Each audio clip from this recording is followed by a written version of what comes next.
Yeah.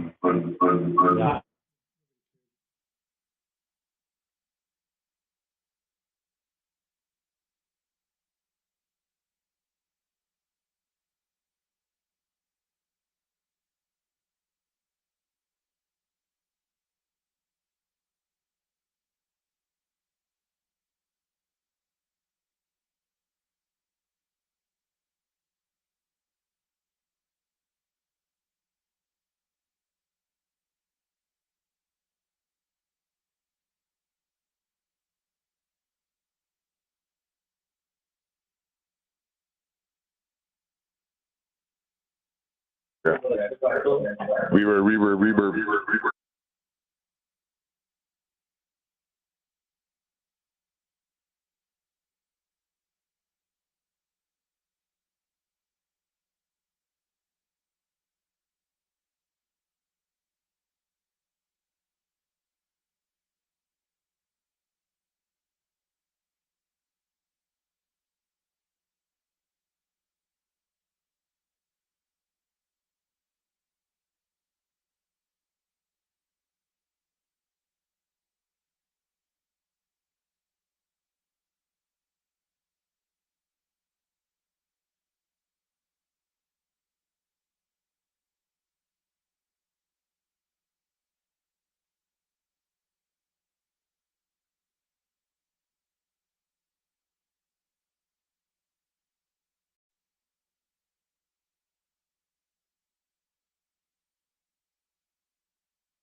Now we know we can go because Eileen's here. Good morning, how are you? Good morning, how's it going, Jake? They want to sell to the county, so the county wants to buy all that land behind you. Decision for the.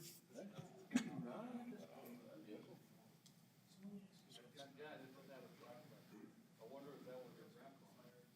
That's your family members.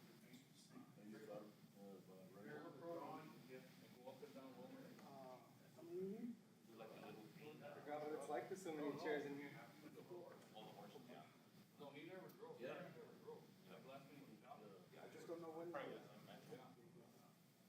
had all his sons. I found out the trailer for Lonnie Sanchez, Yeah. the concrete guy. He has that trailer. Oh, I think we need to. Yeah, I found out. And he's still farming all this land right there. All that farmland. It's a mess. That's the way they like to farm. I guess that's the way the farmers are. Yeah, the little message. Not the asshole, but interesting. Oh, really? Is that it today? We're gonna move up too. Did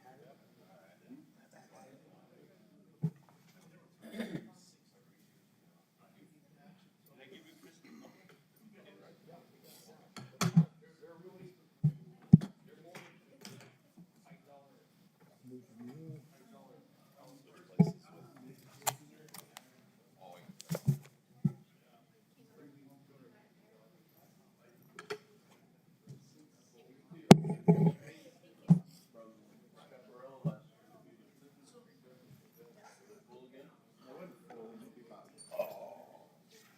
This side is about 20. That's it. We rearranged everything because half of us aren't here anyway. I have an order.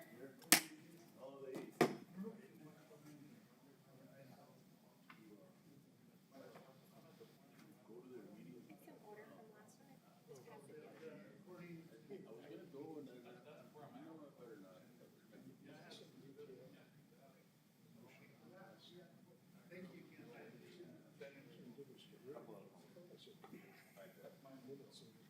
down. Might have another contact already there. The lady, Alicia, she's starting for, I'll see if she's in. I haven't Rent to home.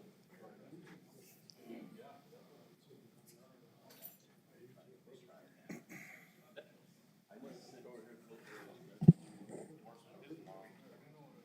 Yeah. For a good one. I can sell one rental house just to get out. I just gave him here up $8 cash. Yeah, No, I'm back in my feet, so I can get this thing done. I think, I got these guys. I wanna. but okay, so August is correct. Hey, Gurney, bro, you're home. Was because it was. Got rid of the retail. Yeah, no, you're right. Because I think all I did was just copy and paste it from the last one and that's it. Okay.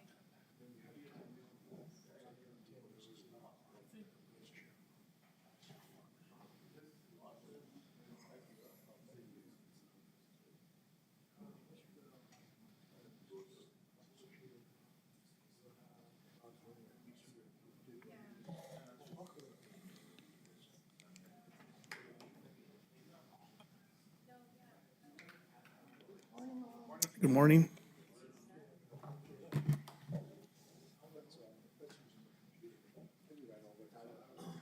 Yeah, that's a good one.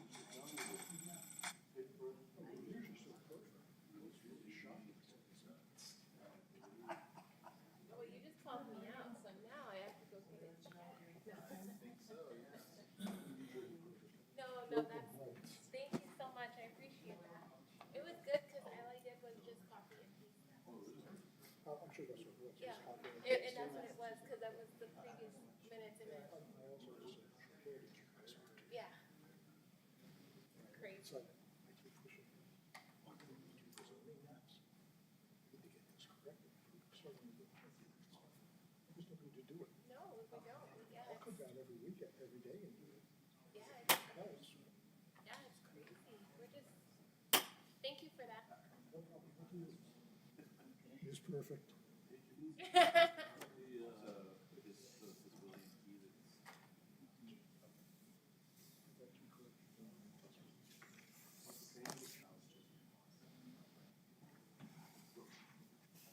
No, I didn't.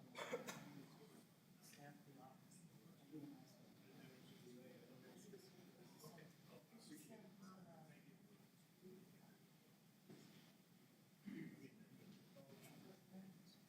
Morning, sir. Yeah. We got a, I mean, like, site some work. I told her, she's like, oh, that's just, I don't even know. It is the overview of grant water. And they have something. Yeah, it was nice to have you.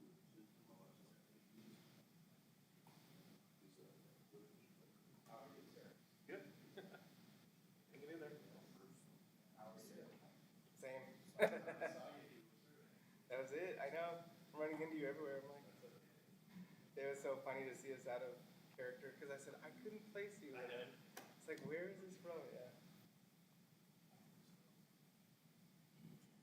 Much more comfortable in here.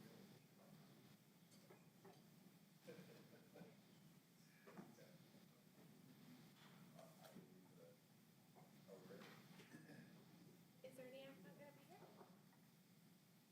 No, this is it.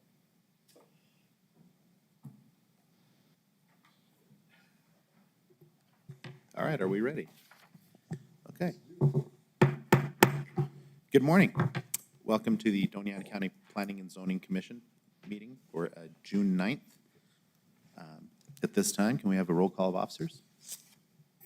Commissioner Zargis, Present. Commissioner Herrera. Commissioner Lear. Commissioner Castañeda, Here. Commissioner Acosta, absent. Commissioner Zerniak, absent, and Chair Montañez. Present. Thank you. Thank you very much, Eileen. At this time, we'll call for approval or changes to the agenda. I understand we have two that will not be here today.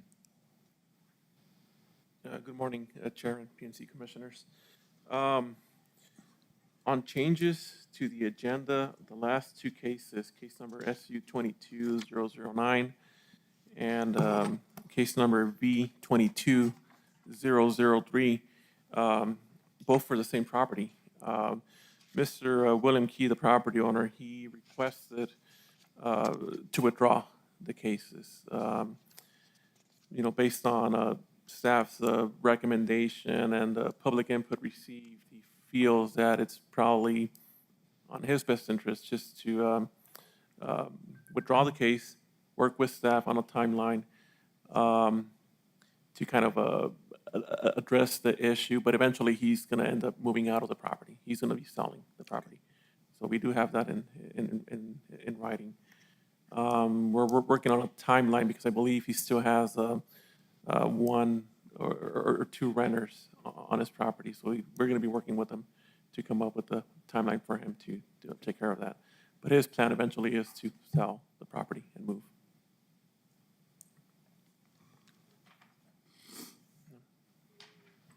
Okay. At this time, we'll hear a motion to remove SU 22-009 and case number V22-003 from the agenda. I'll move. Okay.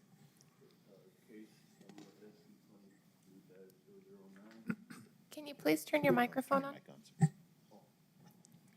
And make a motion to remove case number SU 22-009 and number V22003. Second. All right, got a motion and a second. All those in favor signify by saying aye, please. Aye. Aye. Any opposed? All right. Cases are removed. Okay, at this time, I'll call for an approval of the minutes for the regular meeting of May 26th. I'll move the approval of the minutes, but I have two two corrections. First correction being that in the roll call, they have Commissioner Montañez as acting chair, and in actuality, Commissioner Zerniak was here. I realize that's probably a cut and paste error. And on the motion that I made regarding the case, excuse me, I've got the bad air quality today. And on the motion that I made regarding the case on the cannabis microbusiness, SU 22-001, I believe that my motion read to approve the commercial cannabis establishment, not a cannabis retail establishment, because that was the reason that we were hearing the case, was to get rid of the retail store. Okay. So how would we correct that verbiage? Yes, Mr. Chair, we'll change retail to micro producer. So it was actually a cannabis micro producer establishment. Yeah, but it wasn't retail. Was Correct, what I said. exactly. Yeah. Thank you so much. Thank you. And I realize those are cut and paste errors because Eileen is so efficient. So that was my motion, was to correct it. We need a second, right? Okay, motion's been made for those two corrections. Can I get a second? Second. Oh, all in favor, please signify by saying aye. Aye. Any opposed? Okay, motion carries. The corrections are made to the minutes. All right, and there's no old business to discuss, so we'll move on to new business. Case number Z22-003. And Mr. Casillas, the floor is yours, sir. Good morning. Morning. Please raise your right hand and state your name and address for the record. Albert Casillas, 845 North Mattel Boulevard. Do you affirm the testimony you're about to give is the truth under penalty of law? I do. Thank you.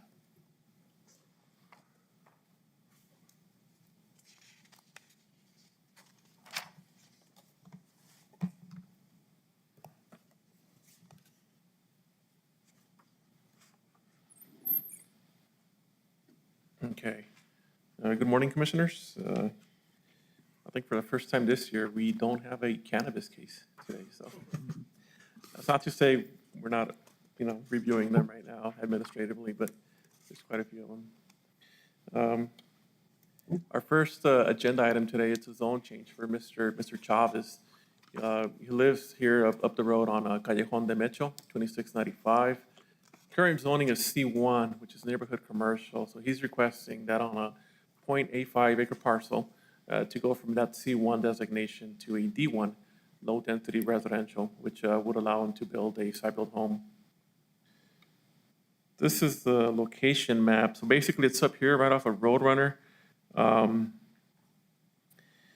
This is Roadrunner right here. Picacho would be a little bit south of that. This is the Legends West subdivision. There's an EBID ditch right here, but this is Callejon de Mecho, which ends up connecting to Burke Road. And here's an aerial photo. Basically, you have all the houses here to the east, which is right inside city limits, Roadrunner Lane, and this is the property in question. And of course, this is Callejon de Mecho. The zoning map here, like I stated before, it's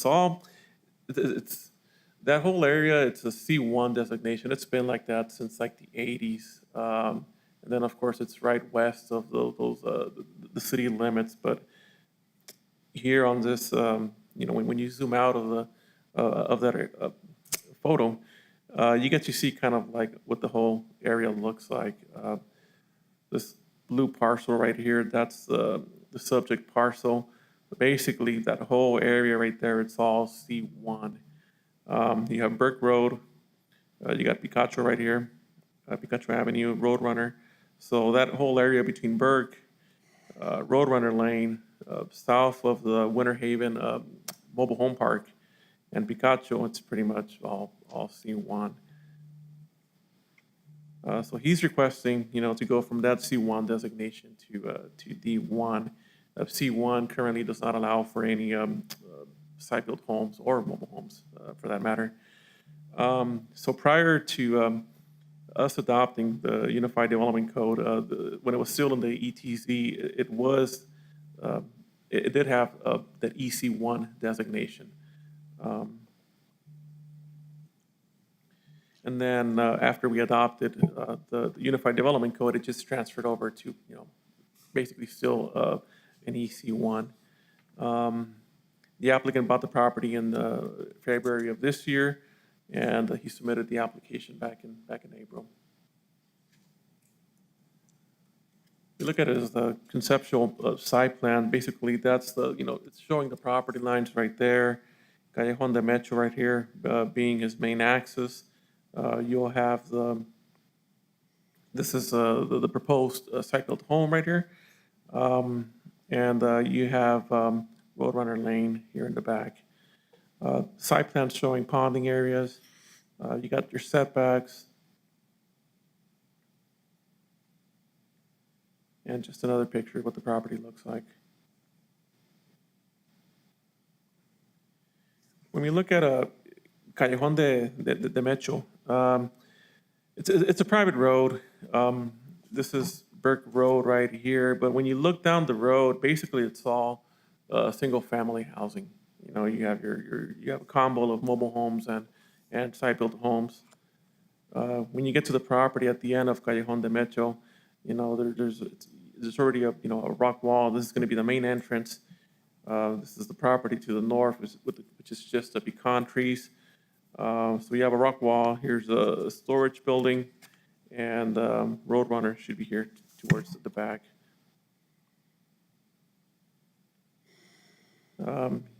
Property right now, it's currently vacant. Well, not vacant. You saw the storage structure that's there. The applicant also built kind of like a driveway pad here connecting to Roadrunner, which I'll talk about that a little bit later. But basically, this is where the home's going to go, right here. You see the pecan trees to the north.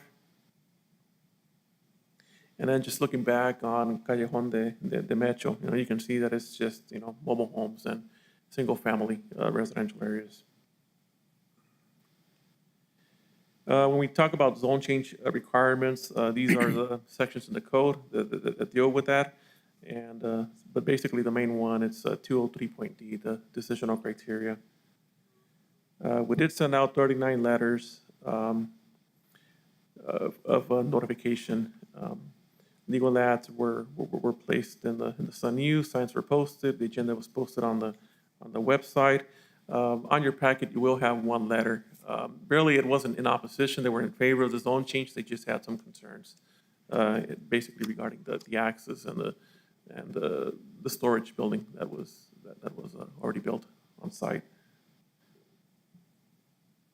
Those were the properties that were notified. So when it comes to potential number of homes, the applicant's only building one additional home. So really, there's not going to be any, much impact to population or demographics or potential traffic flows.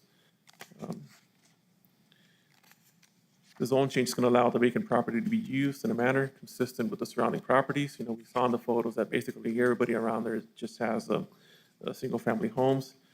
Water is going to be provided with Doña Ana Mutual Domestic. There's a septic tank that's going to be handling wastewater. So there is existing infrastructure to handle the proposed use. No evidence submitted that there are any endangered or rare species on site. The impact, so, we saw in the photos once again that even though everything's out there is zoned commercially, in reality, what's there is just single-family housing. So there are similar existing residential uses within the area of the proposed zone change. So the impact is going to be minimal. So we do believe that the applicant meets the decisional criteria for section 203.d. Some of the goals in the comprehensive plan, we do feel that they meet goal G2.2, which is to ensure regulations supporting the plan requirements. And also action A2.2, which is update codes to provide tools to support and appropriate physical structure.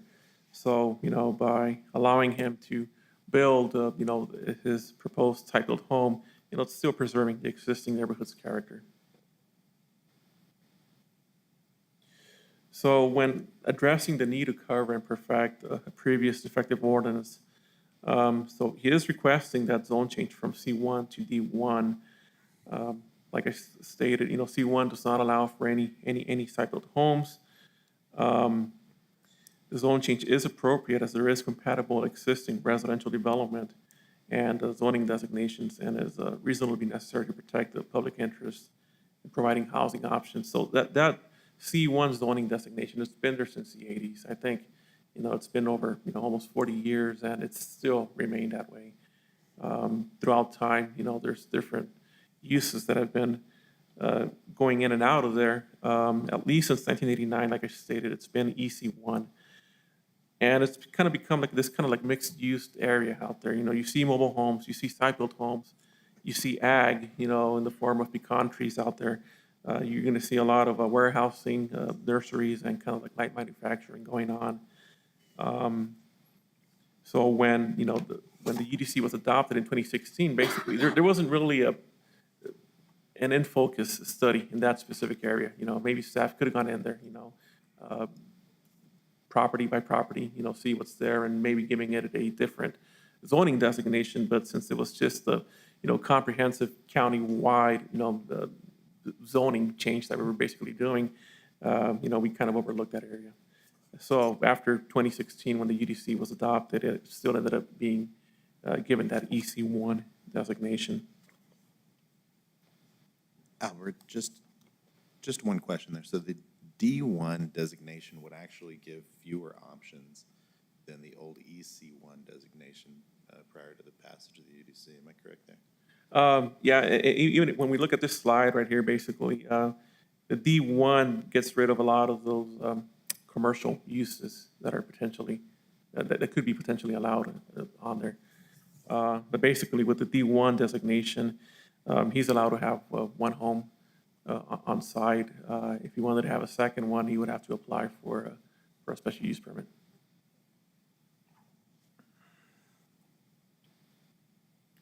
So our findings, which are included in your packet, I'll go ahead and talk about number 3. It does meet that decisional criteria 203.D. The zone change is appropriate if there is compatible existing residential development and is reasonably necessary to protect the public interest. It will not be considered a spot zoning as the proposed zone change is in harmony with the existing uses in surrounding areas. The size of the development, 0.85 acres, is appropriate for the area, and there will be a benefit to the community by developing a vacant lot. And we also feel that it does meet the goals and actions of the comprehensive plan. So for our recommendation, we are recommending conditional approval of this case. We do have 3 conditions. Access to the property is only going to be limited to Callejon de Mecho. There's no access to or from Roadrunner being allowed. The site plan is going to show all existing and proposed buildings. And also the existing storage building will require a building permit, and a triple fee will be assessed to the property owner once he pulls that permit. So those are our 3 conditions for this. We are recommending conditional approval. It's just that no access will be allowed from Roadrunner Lane, and to get everything permitted. Mr. Chair, I have a question. Commissioner? You said that no access into Roadrunner, but the access would be into Callejon de Metro. That's his primary access. How wide is that Callejon? Because to me, a Callejon is an alley. I think, yeah, and I understand. I think that's just the way the road was named. That's just how they called it, Callejon. Right, but, when somebody says Callejon, you're talking about a small. Yeah. So how wide is that where he's going to go in and out? You And check why, real quick. if it's not wide enough, why can't he use Rinconada? Can we go back to that Or slide that Roadrunner. shows that shows Callejon de Mecho?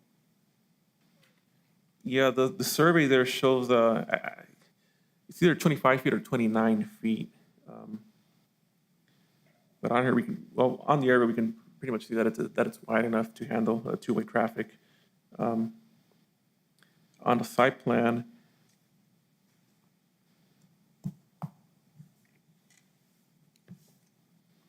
on the survey itself, it's calling it out as a 25. I think it's 29. It's just a little bit hard to see. But there is legal access to the property. And that's enough for fire and emergency and all that to go? Yes, and even when looking at their review comments from fire, they really don't have any issues with it. Okay, thank you.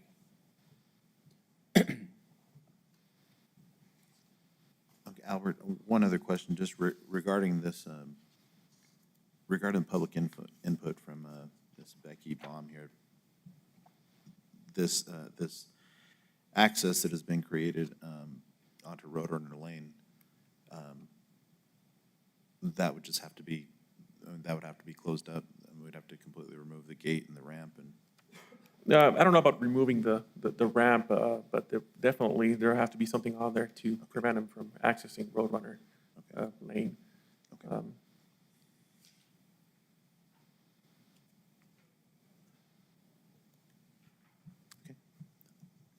Any other questions for Albert?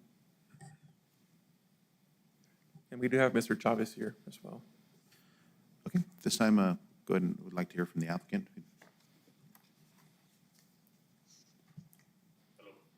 Yeah, come on. How y'all doing? How are you? How you doing, You sir? look very familiar, and you're It's wearing Kenny. You're wearing a Kenny. mask. Hey, I do the cleaning for you guys. Yes, sir. Yes, sir. Good morning. Good morning. Can you please state your name and address for the record and raise your right hand? Kenny Chavez, Henry Chavez. I'm at 5819 Coyote Peak Place right now. Do you affirm that the testimony you're about to give is the truth under penalty of law? Yes, Thank you. thank you.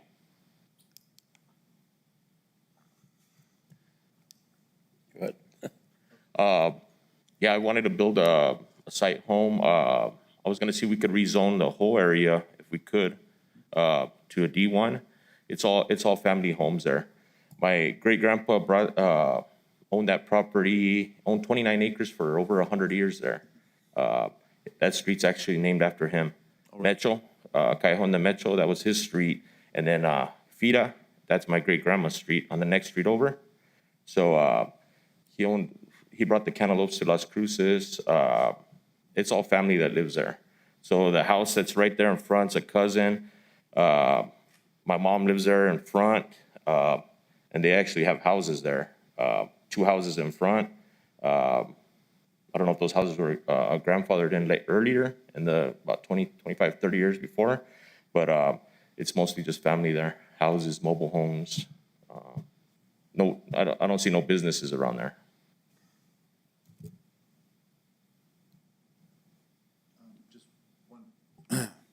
Just one question. So I think you just answered it. So this access point that was created onto Roadrunner, Yes, sir. was that there prior to you acquiring Yes. the property? Okay. So I had bought it from a cousin. They actually passed away, and he had put the storage up and put the access. But we can't use that access. You know, it's kind of steep for a Roadrunner, so we have it chained up with the chain. So we wouldn't be going. We would be accessing through Callejon de Mecho, and it's off of Burke. And actually, I think it's 29 to get in, 29 feet to get in. Okay. So. Thank you. Any other questions for Mr. Chavez? All right. Thank you very much. Thank you, sir. Thank you. Okay.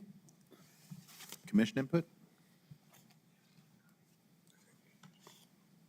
I thought he had a question. I'm sorry.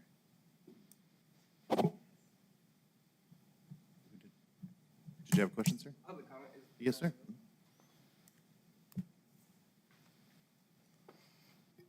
Good morning. Please state your name and address for the record. Anton Magallanes, 1985, Calle de Colón, Mississippi, New Mexico. And do you affirm the testimony you're about to give is the truth under penalty of law? I do. Thank you. Mr. Chair, Commissioners, good morning. I'm actually with the second case on our agenda today, but I just so happen to be looking to submit another zone change for the same area. One of the things that I think is important, and I agree 100% with the applicant for this case, is that there's probably just a missed zone that's happening for a lot of these properties that are there. I think it's interesting to also point out that we're gonna have non-conforming lots. So we have a lot of site-built homes that are on commercially zoned properties, which are now generating probably legal non-conforming lots. So the approach to then satisfy that would be to rezone, which of course he is doing. What I wanted to address and maybe at least ask if the commission, maybe staff would consider is doing a larger zone change within this area. In my experience, I've done this with the city for an outdated zone that they had on some of their lots. And so through the proposal that we submitted for a property with the city, they then recognized that there were other areas or other adjacent properties. And so with one zone change, they were able to then send a letter out to all of those landowners and say, hey, this is what we're proposing.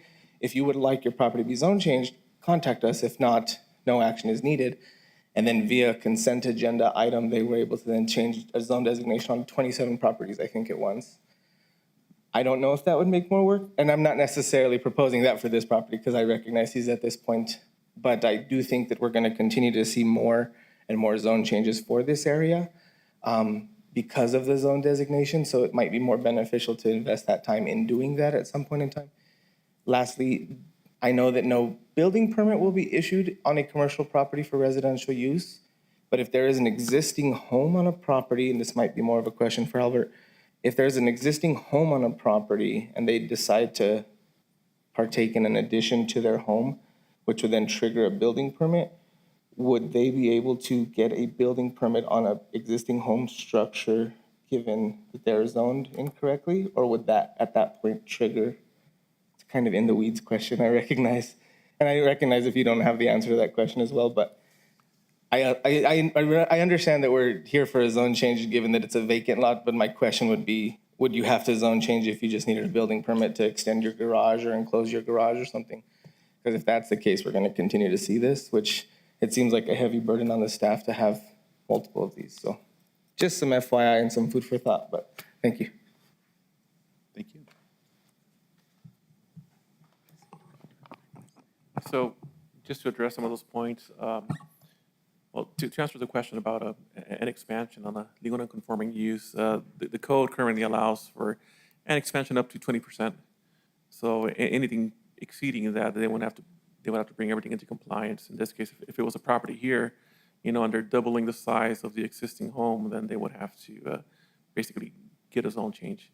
Throughout the years, we've allowed remove and replace of mobile homes, or if they're taking off a mobile home and maybe building a site-built home and still around the same square footage, we kind of allowed that. But in the end, yes, I mean, the staff does acknowledge that eventually, we'll have to go in there and do a county-initiated zone change. We've had talks about that before, specifically for this area.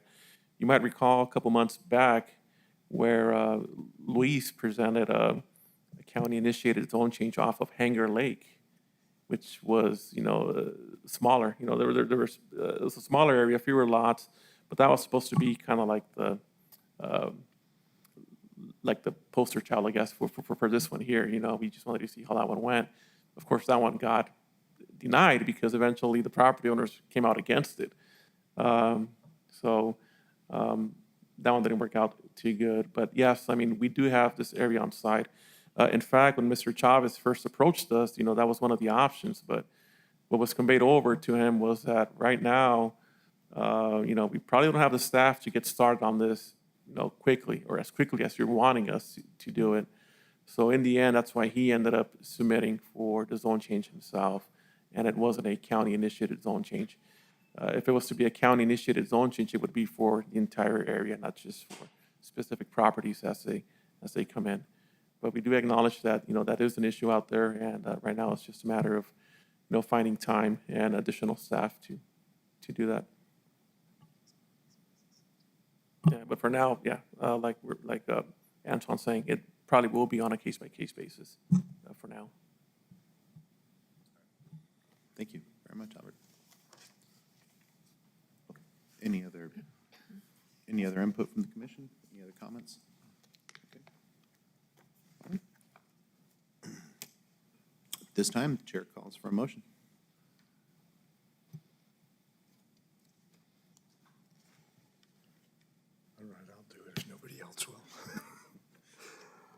I'll move based on the findings of fact, staff analysis, and agency comments. I'll move conditional approval of case Z22-003, zone change on the 80.85 acre parcel from C1 to D1 low-density residential in order to build a site-built home with the following conditions. Access to the property will be from Cayenne de Mejo.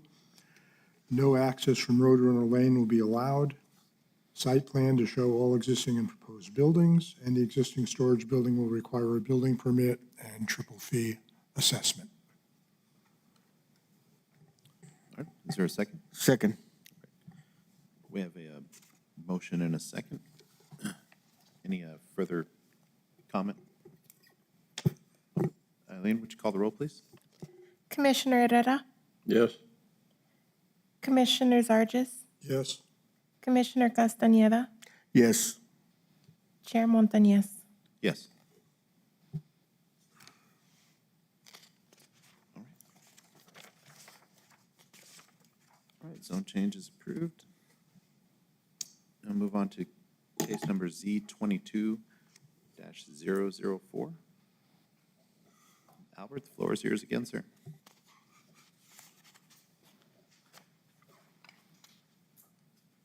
Thank you very much, Mr. Chavez.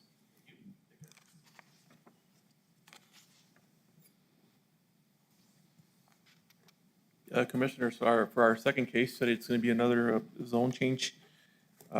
This property right here, it's located on Baton Memorial, so it's kind of like right to the east of the community of Butterfield, New Mexico. Property owner is S&J Mobile Home Specialists, and the applicant's Moy Surveying. Existing zoning right now is D1, low-density residential zone, and they're basically requesting a zone change on 1.64 acres to go from this D1 zone to the C2 community commercial zone. And this is in order to operate a mobile home dealership.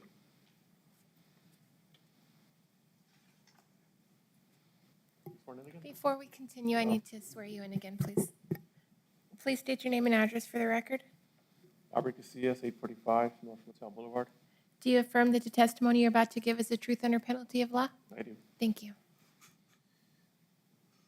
And I will say that everything that I said before is true. So, here's an aerial photo of the property. We see a Baton Memorial there. This is the main entrance to the property. Currently, these two mobile homes have already been removed, and I'll show you some pictures. But right now, the shed and the existing home, they're still on site. And basically, right now, it's still D1, and then you have the community of Butterfield here to the west, which is still, it's basically mostly zoned for D2. I'll show you another picture, of, zooming out a little bit further so you guys can get a clearer picture of what's actually out there. But basically, we're going from D1 to C2 on the subject parcel. On the matrix, we don't have a specific use for mobile home dealership, so we got to go with kind of like the similar uses. And what we thought what was similar enough was something like a construction yard and equipment related sales, services, storage, semi-truck parking. We thought that was a use that was close enough to what was being proposed. So that's why we're calling it out as a C2 being requested.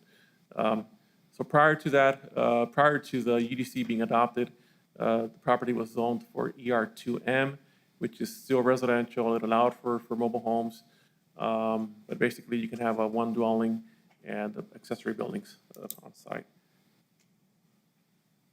And then when the UDC was adopted, it went to that D1 designation. The owner bought the property earlier in the year, and they submitted their zone change application in the beginning of May. So this is just a survey of the existing property. So we see Baton Memorial East, and you see the existing structures that are there, with the exception of those mobile homes that have already been removed. So that's basically what's on site right now. It's 1.6 acres. This is what the property looks like. And here's a picture looking at a Baton Memorial east. I mean, we're looking west, but it's east. It's heading east right here. And here we're just standing in front of the property, kind of looking at what's there. So this is the main entrance. You have Baton Memorial here. That's the existing shed that's there, home. Those two mobile homes that you saw in the aerials, those have already been removed. But this is the main entrance to the property right here. You can see that they've been doing some cleanup on site. And this is just a picture of what's east of them. There's a cell tower right here, and it's pretty much vacant to the east. Where you see another picture. The same thing when we talk about zone changes here. We got to look at the decisional criteria under 2.0203.d. For this one, 16 letters were sent out. Legal ads were posted on the Sun News, signs were posted on the property, and the agenda was posted on the website. There really wasn't any public input received for this request. Here's a picture of the notification sign that was posted out there. Those were some of the properties that were notified. When it comes to D1, there's not going to be any additional homes. It's for commercial purposes. So there's really no impact to demographics. We don't anticipate any large impact to traffic flows. However, the applicant still needs to get a driveway permit from New Mexico DOT. So they do need to obtain that. So basically, the zone change is going to allow this vacant property to be used in a manner consistent with other surrounding commercial properties. And I'll show you a picture of some of the businesses that are there right now. I kind of made a little map. But the closest one's going to be Gamboa's Body Repair.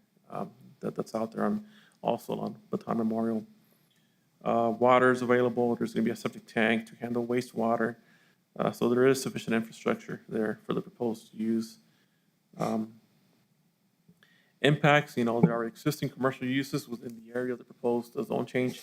There will not be any significant impact on surrounding properties since other areas along Baton Memorial alternate between residential and commercial. So this property itself really doesn't have any access. There's really no access from Butterfield into this property. It's outside of Butterfield, so their main access is off of Baton Memorial. Some of the goals in the comp plan, we have a goal G2.2, we're safeguarding and extending desirable neighborhood character, safeguarding open space, developing existing locations with existing infrastructure, and extend as necessary. Supporting regional small businesses, also it's a goal of the comprehensive plan as well. Sufficient change of conditions. We look at our zone change history. There's been some zone changes. 2007, 2009. There was one for a motel that never really occurred. But there's requests for expansions to existing businesses, also a nursery. So let's look at the zoning map here. This is the subject parcel. Along Baton Memorial, kind of like when you're coming in from Weisner, you have existing businesses like self-storage that are there. You have Clínica de Familia, you have Gamboa's Auto, existing, commercial zoning designations as well. This one was a zone change back in 2007 that kind of never materialized. The goal was to have a motel there. So. And it's still C2 right now. So if somebody wanted to go in there and build a motel, then they have the zoning for it. Across Baton Memorial, other zone changes and existing uses. Nursery for I forgot the name of the applicant here, but that one was approved. That one went from ER4M to EC1.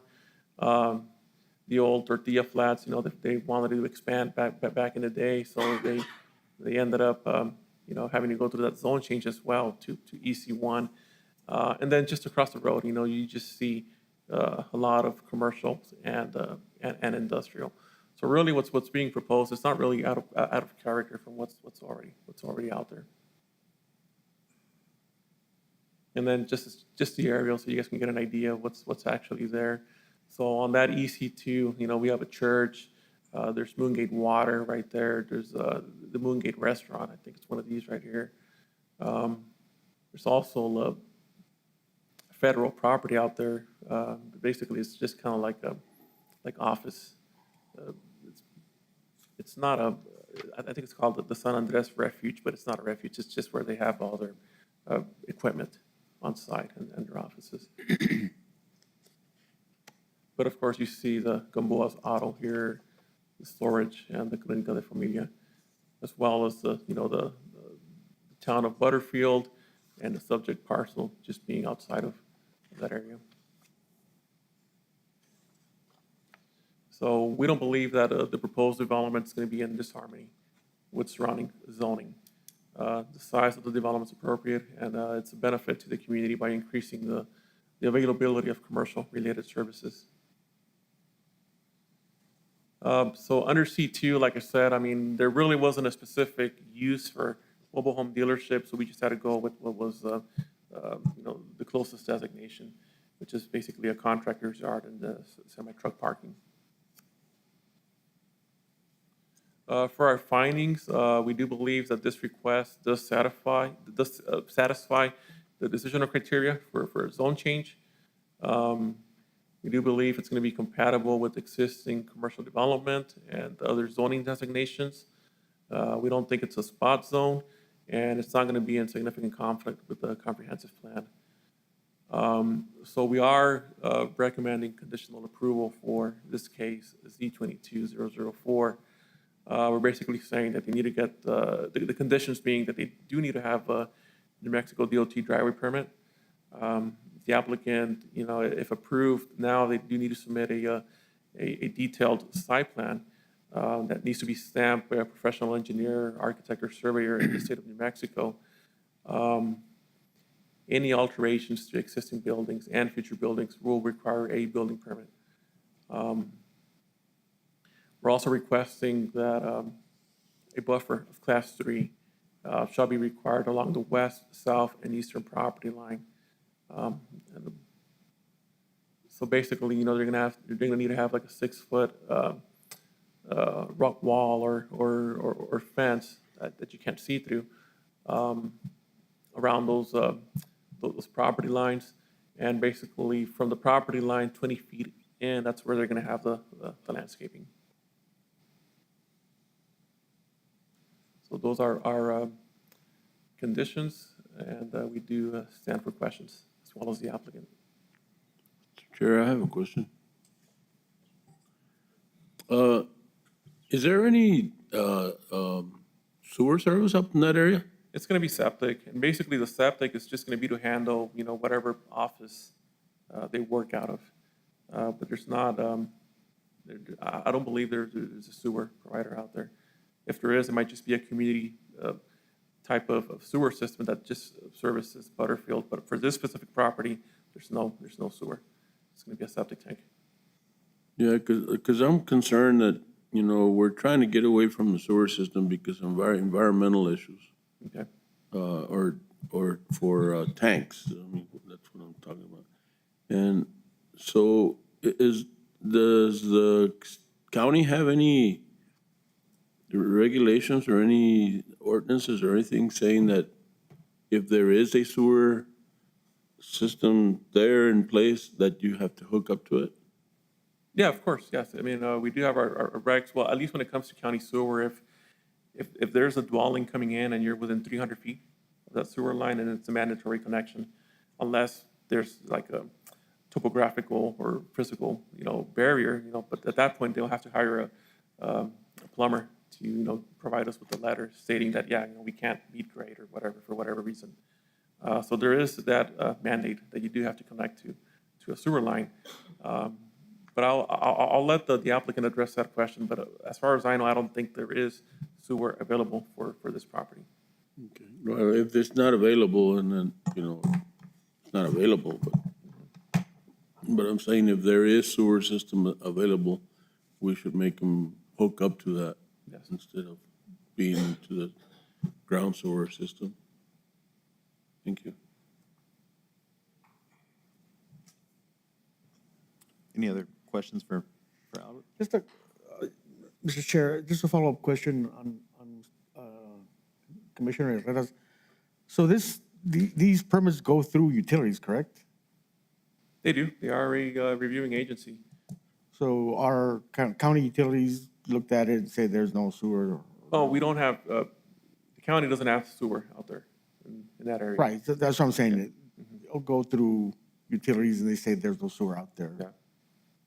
So before it gets to us. Yes. All right, thank you. Thank you, Mr. Chair. At this time, we'll hear from the applicant. Thank you very much, Albert. Thanks.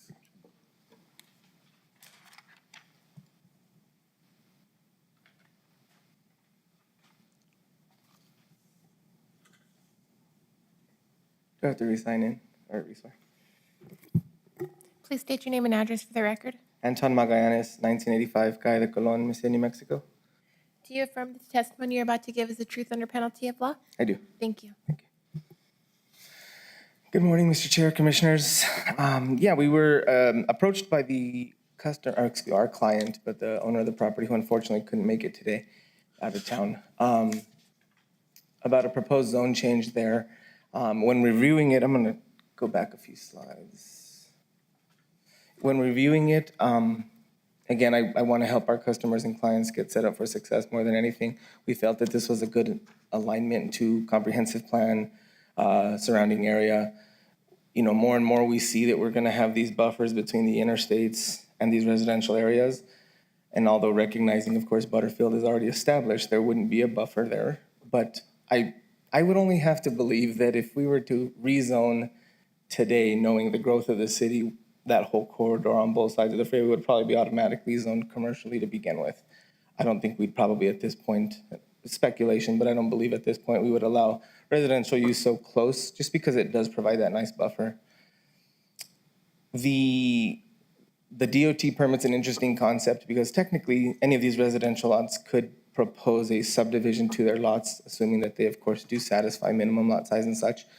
I could only imagine DOT would be like super upset, well, not maybe upset, but challenged by this, by creating more access points off of these roads.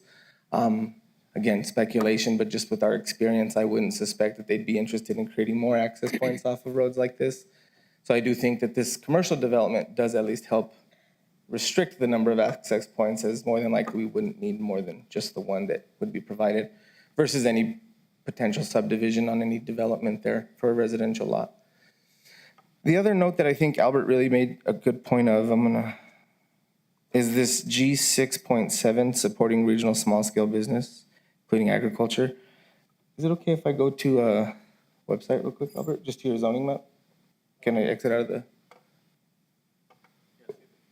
Yeah, just because I want to take one further look at the,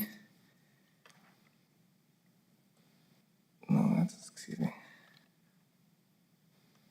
You don't have hyperlinked, but.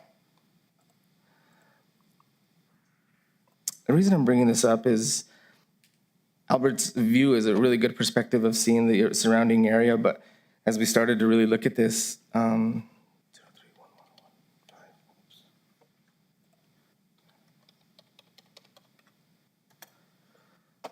it's kind of interesting to note with the comprehensive, or with being aligned with G6, which is supporting our local business, you know, I stop and say, okay, well, we know that we would have to have a commercially zoned property to be able to do so.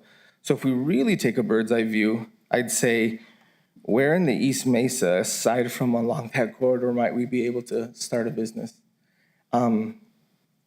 Which I think that if we start to consider the need to then zone some of those residential properties into commercial, there's probably no better criteria than along those heavily trafficked roads, because again, we have a couple of spaces up here in the north, maybe off of Moongate and such, that have some very specific use and were probably zoned commercially.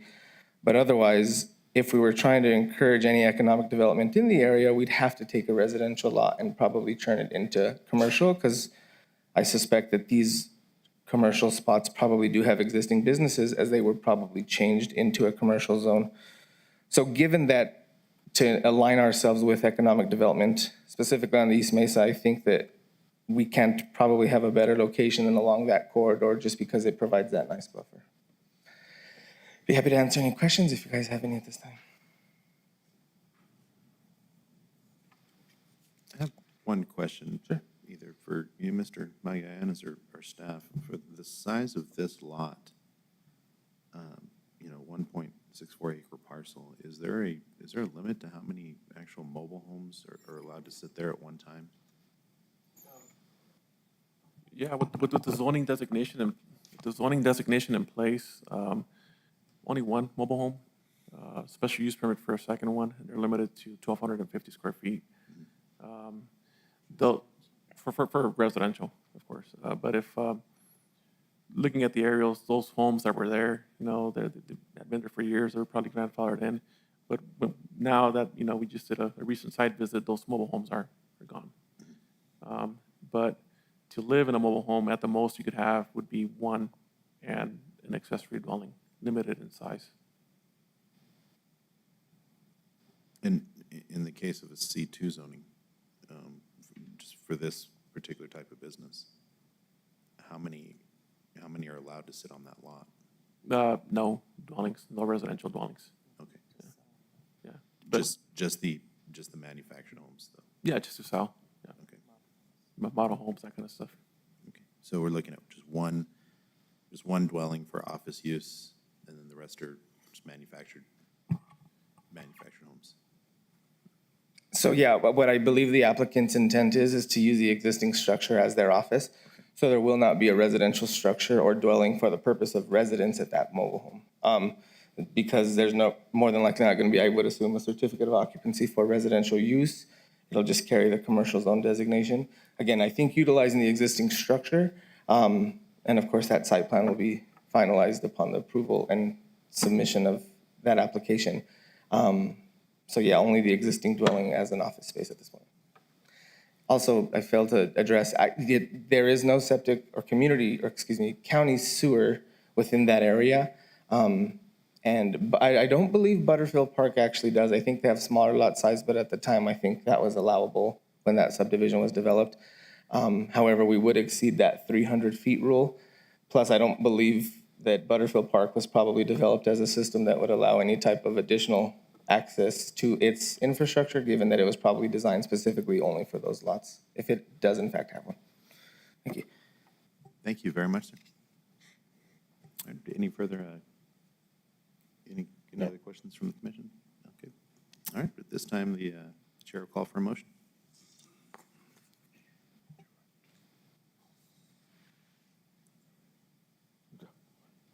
Make a motion that we approve case number Z22004 as presented.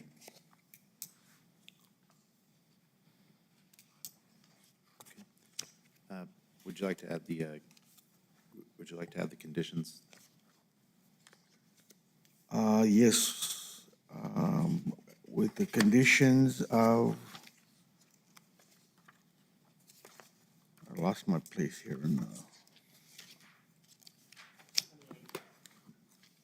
With conditions as follows: access to the property will be from Baton Memorial East, and applicant will submit an approved New Mexico DOT driveway permit for the new commercial use.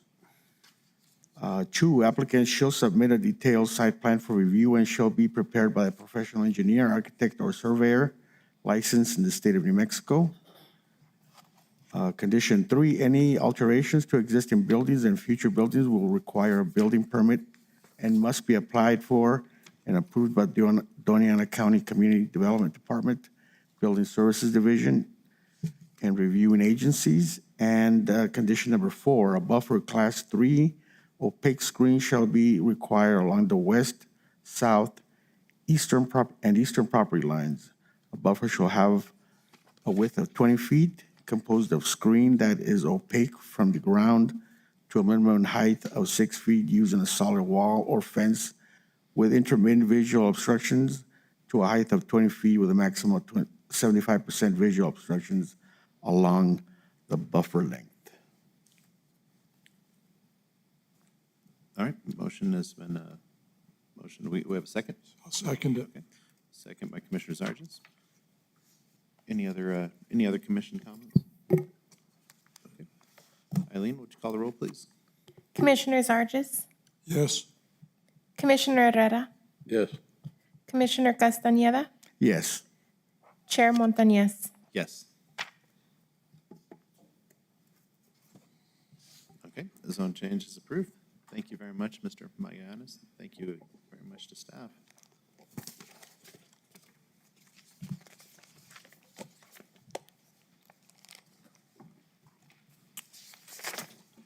Okay. This time, we'll move on to administrative approvals. Janine? Good morning, Mr. Chair, Commissioners. Let me give William time to pull the map up. There we go.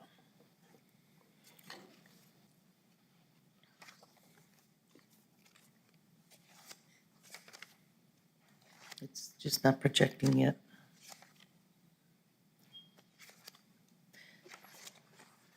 Okay. All righty, so on the last page of your agenda packet, we do have this map that shows for the month of May, we issued 7 brand-new single-family residential building permits only. And then there was 1 new commercial building that was also issued. What is not mapped is that we had 7 permits that were issued for additions to single-family residential. There were 27 of those, and then 5 commercial additions. And then also, we issued a total of 18 mobile home installation permits. 15 of those were on private land. So for the month of May, we brought in $48,782 in permit fees. Any questions? Yep. Any questions for Janine? All right, thank you. Thank you very much.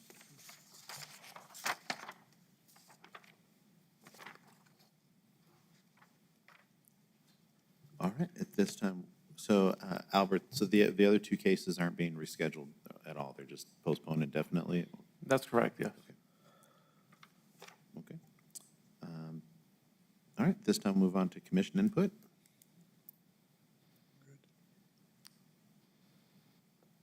All right. Okay, this time the chair calls for an adjournment.